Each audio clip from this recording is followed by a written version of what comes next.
Most of y'all have visions and ideas that are sent to you, and you're trying to explain it to other people, and because they were never sent the vision, most of y'all say, well, maybe it's not meant to be. That was something that God sent you. That was your vision, your idea. It's not his or not hers. So what ends up happening is your family, your friends, they end up talking you out of your individual experience that you have with God. Why don't you show the world who you really are? Many of us secretly feel like we have so much less to offer than what people expect. And that even when people compliment us, we figure that the reason that they're complimenting us is because they don't really see us for who we are. If you take the lead, you will become a target. But just because they're shooting at you doesn't mean they shot you. In fact, some of you should rejoice in the fact that somebody has emptied out their quiver of arrows shooting at you, and you are still here. Watch out for we's, because people will control you with a we, and you will miss your opportunity trying to be loyal to the we, and all of a sudden, in order to fit in your sociological environment, you passed up the promotion, you passed up the position that you wanted to take because you want the people you're sitting beside to like you and accept you.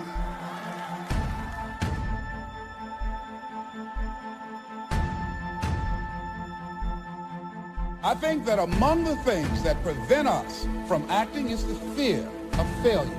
And if you've already failed, you don't want to fail again, the pain of that. The fear of loss is another thing. Because many times when we do those things that we know we need to do, we feel that we might lose somebody. Many of us don't act because we want other people's approval, and that's not possible. Many of us don't do the things that we want to do and don't act because of lack of self-confidence. We don't believe enough in ourselves. The little decisions that you make, they matter. They add up, and you have to connect those dots. Otherwise, you don't know where you're going to end up, and it might be bad. I just beat me. This ain't about nobody else. I just beat me.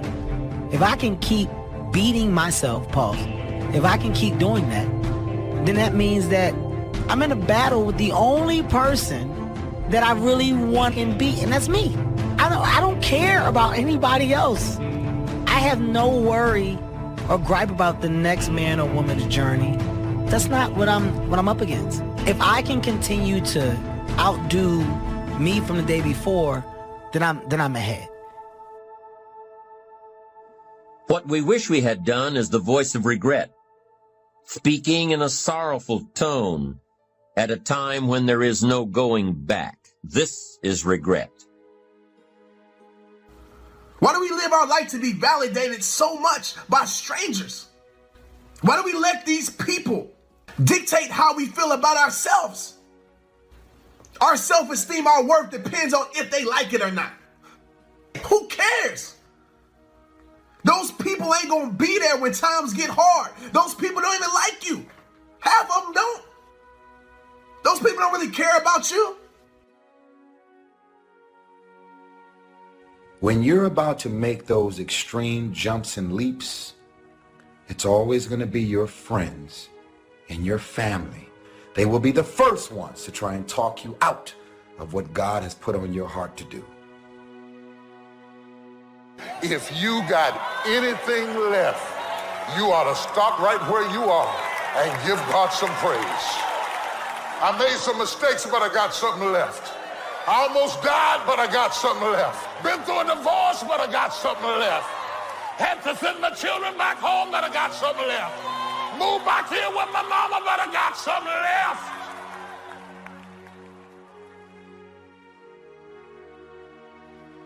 I don't know what kind of odds are against you today, physically, financially. I don't know what kind of storm has come or trying to come into your life. If you wait too long to decide what you're going to do with your life, you'll find out that you've already done it. You have to learn to start where you are. Big doors swing on little hinges.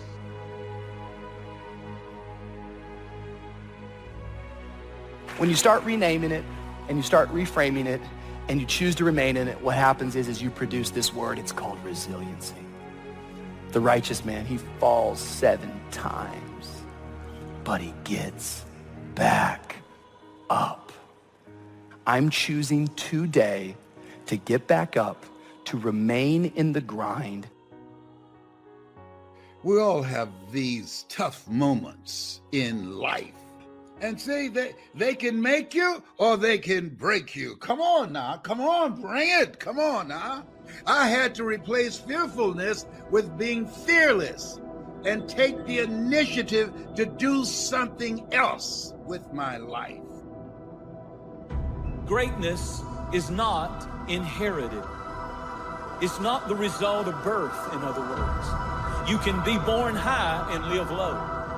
Or you can be born low, but you can still live high. Your greatness is not determined by your pedigree or the family that you were born into. Your parents can be great and you can be a dummy. The key to your future is the successful management of time and change. You can't stop time, so all you can do with them is manage them. And you become what you are based on how you manage both of them.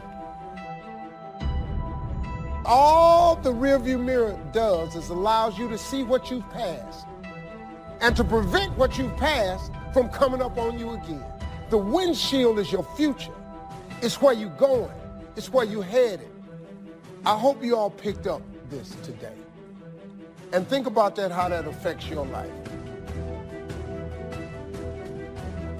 Don't dilute the vision and don't pollute it with how you want it. Don't weaken it by diluting it. Don't pollute it by adding to it. Some of the people you're trying to straighten out, they're not going to ever be straightened out. They're chickens when you're supposed to be sailing with the eagles. That chicken that with all that gawking and flapping ain't going to ever fly. And you just chasing behind something that's not going to ever jump over 4 feet in the air. You could have been soaring with eagles and you're fooling with them chickens. They're chickens. Feed them and keep on walking. Enlightened self-interest needs to be educated. I will learn that life is not just the passing of time. I will learn that life is the collection of experiences, highs and lows, laughter and tears. You must decide to act. You must have the discipline to act. One discipline affects another discipline. Everything affects everything else. Nothing stands alone. Every time you learn something new, you push something old out of your brain. See, a lot of people don't want to learn now, and that's okay. That's none of your business, none of my business. But if you're one of those like me, hungry, people that are hungry are willing to learn. You're keeping your mind active because you're engaged in this thing called life. You still have a presence. You're a force to be reckoned with. You have greatness in you. Yes, I'm going for it. There are more lives for me to touch, more lives for me to transform. If you only knew all the things God has refused to let happen to you. You may have had some bad breaks, but just the fact that you're still here is a sign God's favor is on your life. There may be obstacles trying to stop you now. You don't understand it. It's because there's greatness in you. The enemy doesn't come against people that don't have anything. If you weren't a threat, he'd leave you alone. Yes, I have big obstacles, but I know it's because I have a big destiny. Had some bad breaks, but they could not finish me off. I'm still standing. Many times when God starts training you, he trains you with trouble, exposing you to various degrees of frustrating situations and then critiquing your response so that you can learn how you should have handled this particular situation. Step back and ask yourself the question, what do I do that's absolutely amazing? What do I do that's effortless to me? And what makes me feel confident? Figure that out. Whatever that may be, hold on to that and focus in on that and anchor into it. So when you do go into this new skill, realize it's a process, just like the other skills you've learned on your journey. The more you practice something, the better you get at it. Now do your part. Stay in faith. Don't go around complaining about what didn't work out, what you didn't get. God will make up for what was unfair. He will pay you back for the wrongs that were done. He's a God of justice. We all get the same amount in a day. Every day is 24 hours. And some people are very, very fruitful and effective, and some people just waste their time day after day after day. And that's a choice that we make. But there's one thing about time. Once it goes by, you never get it back. So how tragic it is to waste any day of your life. I think we need to live every day like it was our very last one, and live it to the absolute fullest that we can live it. Commit yourself to learning. Feed your mind. Sharpen your interest in two major subjects, life and people. Learn more on how to get the most from life. Learn all that you can so that you can become all that you can become. Learning is the beginning of a life worth living. Learning is the beginning of happiness. Learning is the beginning of spirituality and faith. Learning and searching is where the process of creating your own personal miracle begins.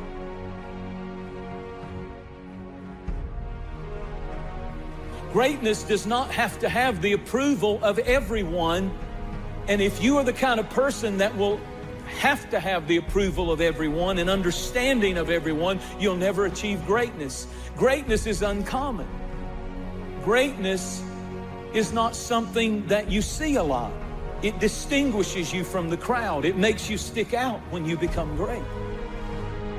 Disappointments will come.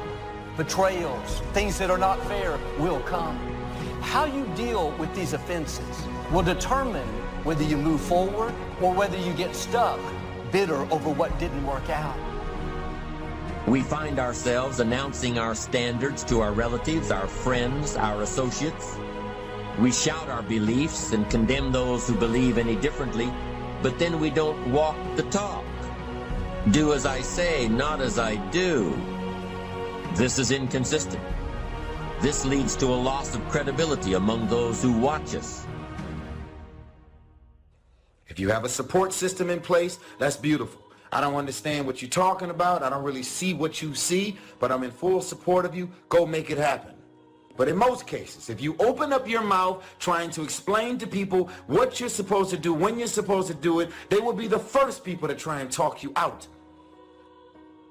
Find somebody close enough to you that has observed you or been around you that you value their opinion, and ask them, how do they see you? And then compare what you have with what they say.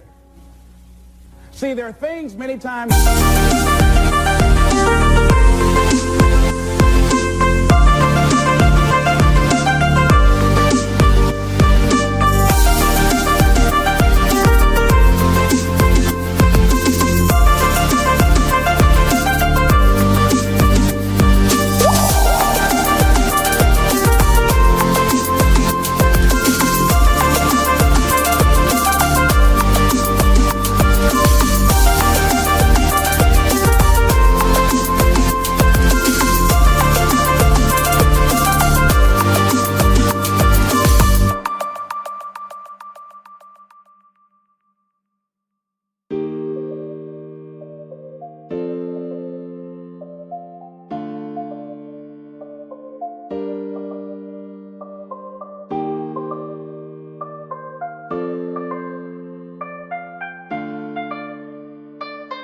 that people can see in us that we can't see because it's a blind spot. If you're always seeking a certain status to validate who you are, you're never going to have peace. You can't climb up to find yourself. You have to find yourself so you can climb up. So you can be who you are before anybody knows who you are. Our dreams, the lack of sacrifice, the lack of suffering in our lives, its removal, its non-existence also equates to a non-existence of a great life. And so embrace the fact that you're going to have to sacrifice and suffer to some extent. Once you've embraced that it's going to happen, it's almost not that bad. It's kind of like those of you that are fit. You've sort of accepted that before you go to the gym and get there, you're going to have to suffer. And we go anyway. It becomes a habit. It takes discipline to change a habit, because habits are formed a little bit each day, every day. Once habits are formed, they act like a giant cable that only long-term disciplined activity can change. It takes the consistent application of a new discipline, a more desirable one, to overcome one which is less desirable. We must unweave every strand of the cable of habits slowly and methodically. If it does not measure up to my expectations, I'm not going to invest my time. I don't have the luxury to waste time. I'm expecting some great things from life. So examine your expectations versus your wishes. Some people wish they could do better. But some people expect to do better. Where are you on that? I've learned life is full of wounded people. People that haven't dealt with the negative things in their past. At times they'll be disrespectful.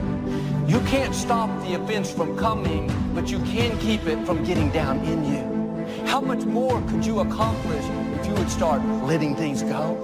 How much better relationships would you have if you would get emotionally healthy? If you would let go of what people said? Time is an amazing power.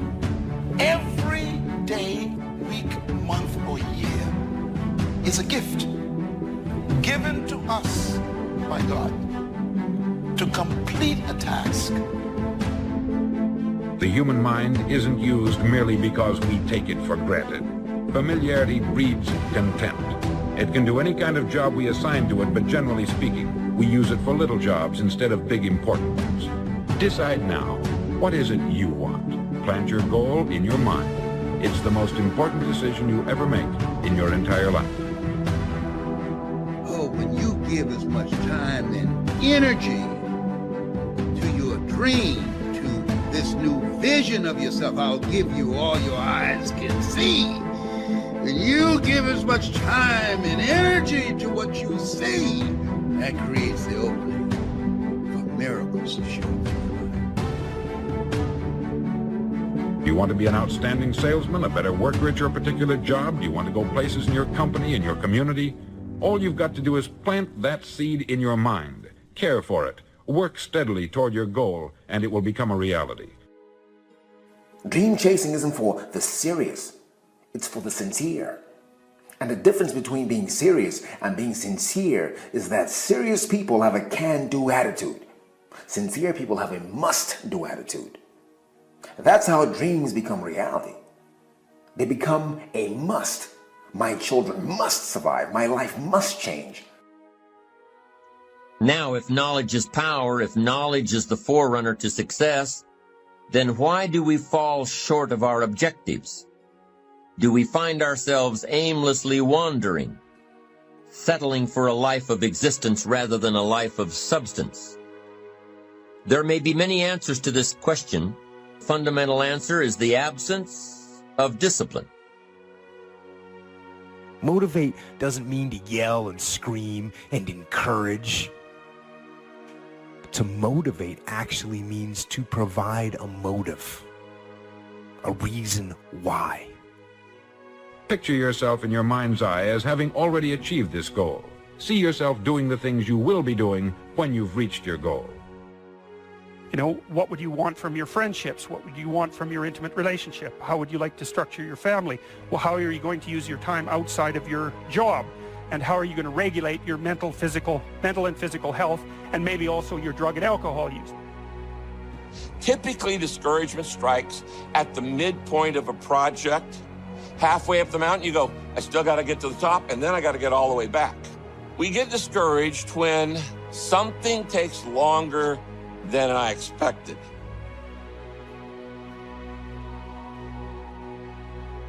Once you start becoming aware of the power of thought, just look around you at everything that you see. It all began with a thought.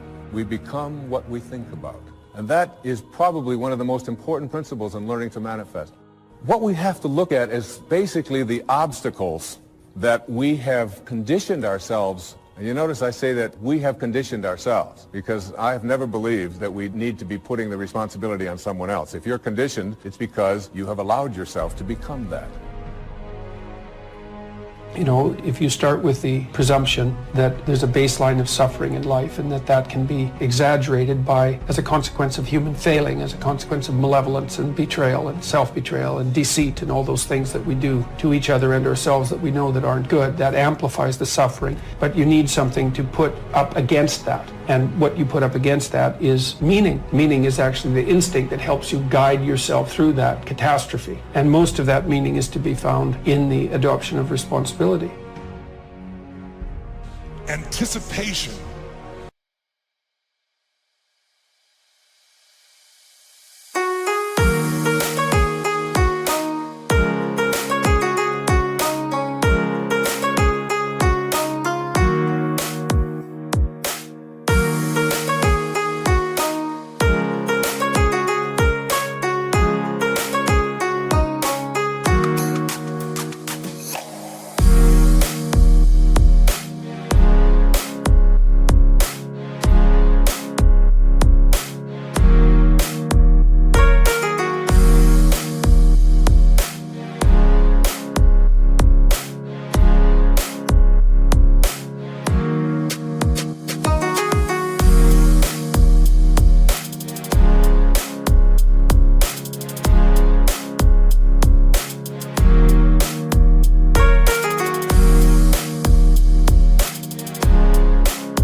is the ultimate advantage.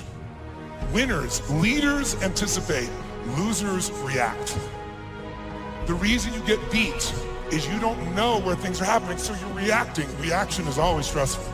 And yet so much of our life is predictable if we just were to study it, not be caught up in our day-to-day. It's predictable the challenges you're gonna have in your relationships or with your kids or with your body. These are predictable. And if you were to anticipate these things and put a strategy in place, you can take it all out and have the quality of life that you deserve. Those that anticipate, those that lead, and then there's those that follow. The followers are the reactionaries.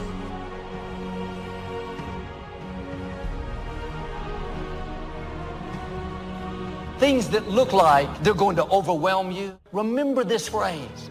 You are stronger than you think. God knew it was coming. He's already put things on the inside that you can't see right now, but at the appointed time, you're going to push back the dirt. You're going to come out of what's holding you back. Not like you were, but you're going to bloom. Don't be fooled by the dirt.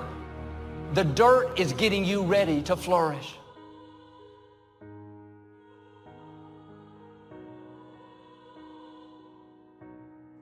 The system we live in and contribute to is designed to make the easiest things in life the most unprofitable. Our world is and always will be a constant battle between the life of ease and its momentary rewards and a life of discipline. Each has its own price, the price of discipline or the price of regret. We will pay one or the other. Somebody said there's some good in the worst of us and some bad in the best of us. I want you to become involved in an active process to get some clutter out of your life. Start working on it. I'm going home tonight to clean my closets. Let's go home. Let that be our task this week.